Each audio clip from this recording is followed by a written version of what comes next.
stories wrong? That's the question asked by a little girl to an elder in her community in our children's story this morning. The elder said, stories can make you bigger, not on the outside, of course, but on the inside. They can stretch your mind and your heart. But a story can make you smaller if it takes up all the space in your mind and in your heart.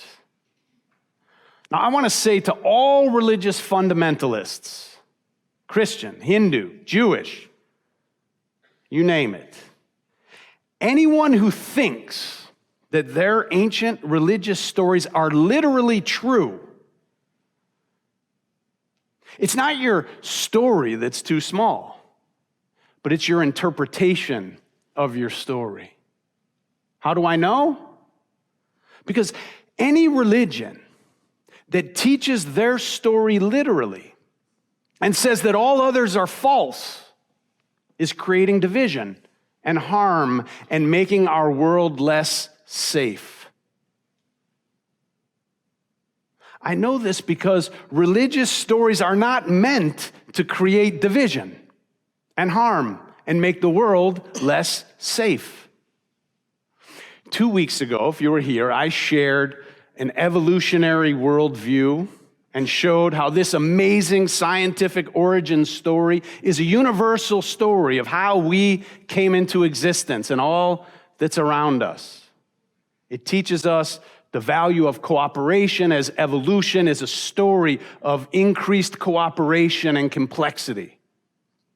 And then, once we understand where we came from, then the various cultural and religious creation stories can be understood not as factual descriptions of how we got here, but as sources of ancient wisdom and inspiration. And then instead of fighting over who has the right story and deeming others heretics and heathens and unbelievers, people from different cultures and religions can share each other's stories. Share the wisdom and the beauty of their stories with each other. And we can celebrate rather than denigrate each other's cultures and religions and stories. And it's important that we talk about this right now because we are at the end of an era. The old worldview that has helped to create and sustain so much of what we know in society and culture is ending. And when such things happen, we are called to help a new worldview to emerge. Not everybody's real happy about the fact that this old worldview and way of seeing things is ending. There's a lot of resistance, a lot of pushback, even violence. But we are at the end of a time.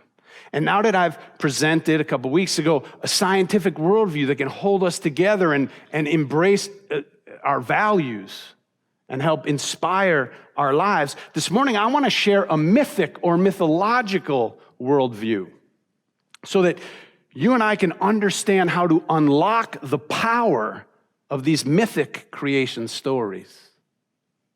Now, creation myths are not meant to explain how the world came into being. They are stories about how the world is creating itself right now and how we are meant to co-create and recreate the world, especially in times of darkness and disintegration like we're living in right now. A very common archetypal creation story is known as the earth diver stories. Many examples of earth diver stories can be found throughout Native American cultures across the indigenous stories of this North America. One of them is called the Sky Woman story. Many people have become familiar with the Potawatomi version of this story through the exquisite best-selling book, Braiding Sweetgrass by Robin Wall Kimmerer. Here's a version of the story. It's always a version of a story. There's no like version. There's just versions and versions, but there's no original version. It begins when there's nothing but an endless expanse of water. And then there's this split in the sky, and out of it falls a woman. And as she's falling, two geese see her falling as they're flying by. And they make a nest with their wings, and they catch her. And now they're bringing her gently toward the water that she was falling towards while holding her in this nest of feathers. And they call out to see if there are any other creatures around that can help. And they hear from a great turtle that says, "I'm here." And so the geese bring the woman to rest on the back of the turtle. Some say that's why they call this Turtle Island. And now the woman is on the back of the turtle. And it's the turtle's responsibility to hold her up above the water, but it's not much of a surface for her to be on. So the turtle asks if there are any other animals around that know of any kind of substance, any earth or something that could expand the base of that which the woman is on, so the woman from the sky can live and can dwell. Well, when there's no answer from any of the animals, the woman herself says, "I think if someone can dive down to the bottom of this great ocean, that they might find some earth down there." And with those words, many animals started to appear, birds and diving animals, and they all began to dive into the depths of the eternal dark waters. And the frog went down, and the muskrat went down, and birds went down. Some came up exhausted, but without any earth. Others of them did not come back at all. And finally, the toad went down. And the toad was down for a long time. And when it came back, it too was exhausted. But then it floated near the turtle, and the turtle saw that in the mouth of the toad there was a ball of mud. And the turtle reached in and it brought it out and handed it to the woman who had fallen from the sky.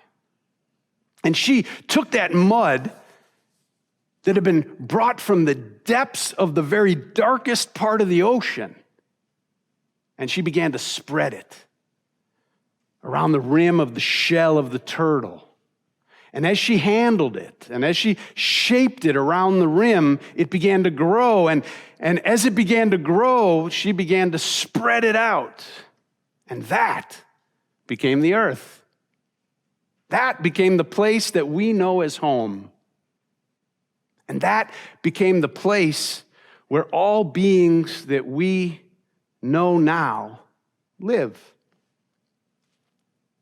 The story goes on, but I'm going to stop there for now. And I want to give you a moment to check in with yourself about what part of this story do you connect with? Do you connect with the woman when she's falling? When she's being held up? When she's balancing precariously on the back of a turtle? Or do you identify with the moment that the geese catch her? Or the toad? Or the turtle who asks for help? Or the diving creatures? Or the formless ocean? Usually in a mythic story, there's something that stands out to us, that sort of strikes us differently. Maybe we've heard the story 100 times, but it strikes us differently this time. It's important to pay attention to that in these stories. So I want to give you a moment to check in with yourself. Is there something about this story, some creature, some image that kind of popped out for you in this moment, in this hearing, in this telling?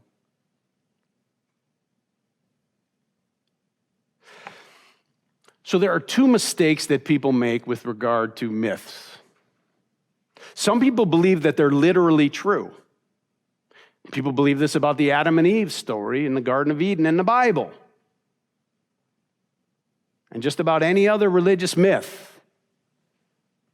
Mistake number one, thinking it's literally true. This is actually how we got here. But the second mistake is that when people decide that because it's not literally true, that it has no value, and they stop paying attention to it. Or they think it's silly, with no more value than a Saturday morning cartoon.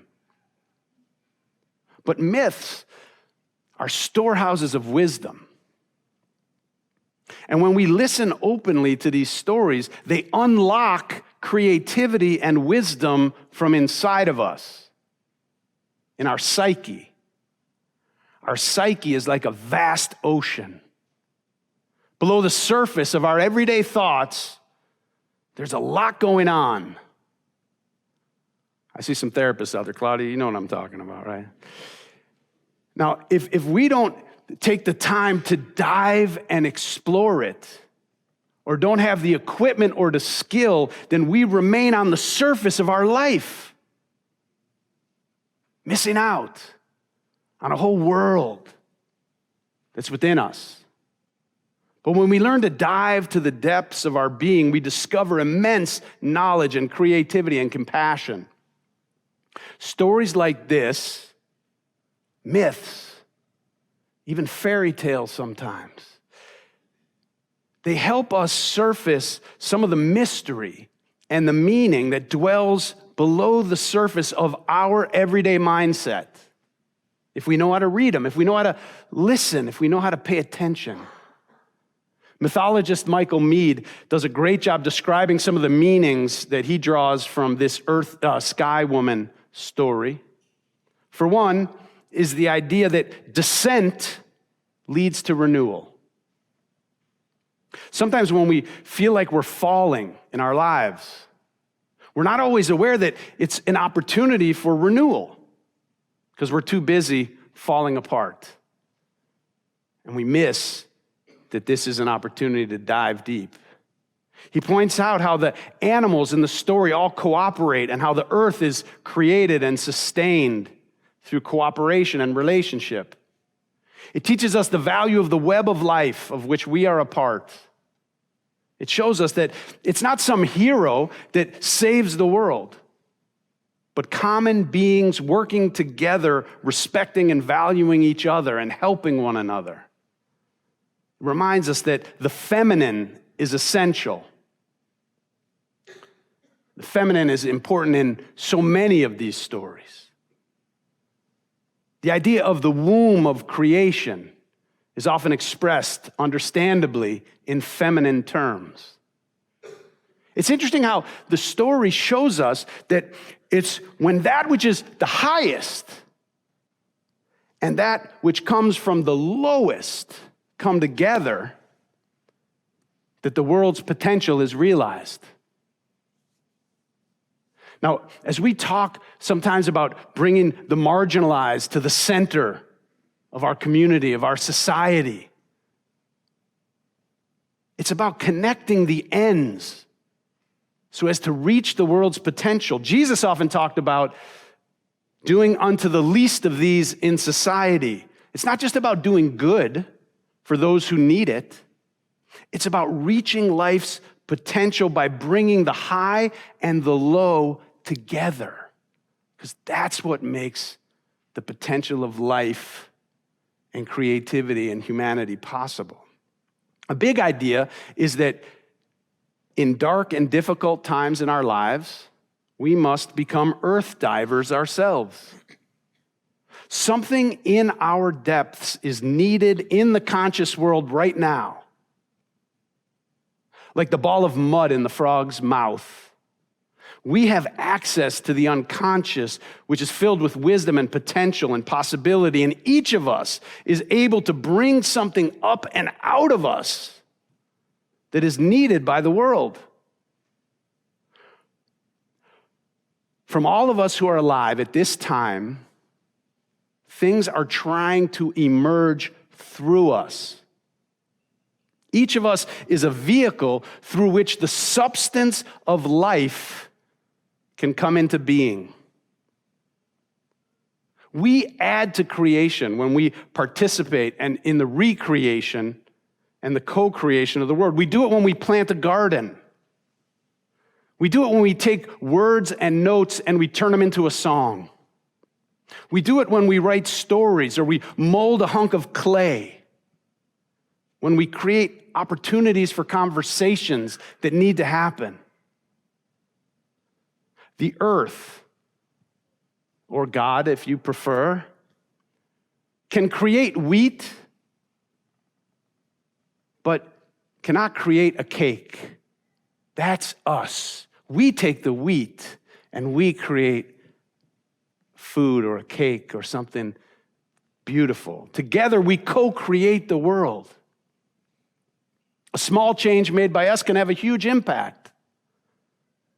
Now, if you connected to the story, you may have connected with the creatures who asked for help, maybe because you're needing to ask for help in your life right now. The story reminds us that all of us need to ask for help sometimes. Even the sky woman. Asking for help is part of how the world reaches its potential and how we reach our potential. Or you may have connected with the animals who came to help. The story reminds us that helping others and sacrificing that helps the world and helps us to reach our potential. Now, you can't really say that there's a right or a wrong interpretation of a myth. The myth, though, is a key that unlocks the subconscious, which is a vast ocean of wisdom and possibility. Now, I want to be clear that we are at the end of an era, a time when our worldview around us is dying. A worldview that's been shaping our society, the way we look at each other, the way that we look at the earth and the animals and our place in it. And there are a lot of people resisting, but it's a time when we are called to go to the depths of our own selves. And I believe that in this new era, the feminine is going to play a much more important and central role. And we're all going to need to learn a new appreciation for darkness and learn to be divers, plumbing the depths of our inner lives. Michael Meade says that when you find yourself falling, you might as well dive. When you're going through hardship and difficulties, it's time to follow that energy down into the depths of your own being to see what kind of resources are down there. We are all being called to bring forth what is inside of us because times like these require it. And to contribute to the world. That's what it means to play our role in creation. In this ongoing and amazing story. Now, I don't have time to go too far into it, but I would be remiss if I didn't at least mention the fact that the Bible is filled with many of these kinds of stories, mythic stories. I say this because Western Christianity, dominant, literalistic, chauvinistic, anthropocentric interpretation of the Bible is partially responsible for a great deal of environmental destruction, going back to the beginning of the industrial age. Lynn White Jr. explains that Christians in the modern West have interpreted the Bible to say God is separate from nature. That's dualism. That humans are the only figures in creation made in the image of God. Anthropocentrism. And that creation exists ultimately for human sake, which is human chauvinism. So these perspectives have led to a great deal of indifference and sometimes even hostility towards nature and the natural world. And one of the reasons that we need to let go of the old world views and learn this evolutionary and mythic perspective is that when literalistic, dualistic, chauvinistic interpretations, they destroy the planet They're destroying the planet. They're destroying the animals. And it's not the stories themselves, it's how we interpret and understand the stories. We need to discover a new worldview that honors nature and our place in it. Now, if you interpret Genesis, for example, from a mythic perspective, as we've been talking about this morning, you find that it has a lot in common with the Sky Woman story. In Genesis, a deity comes down from the heavens and forms humans and other animals out of the mud and soil and breathes life into them. This is an ancient Jewish tribal deity in Genesis. And in the story, he, like the Sky Woman, has dirt under his fingernails. Like the Sky Woman, he descends down and he enters creation and becomes a part of it so that he can form it into life. And then he gives the creatures that he creates the freedom and the responsibility to keep creating. Are these stories wrong? You decide.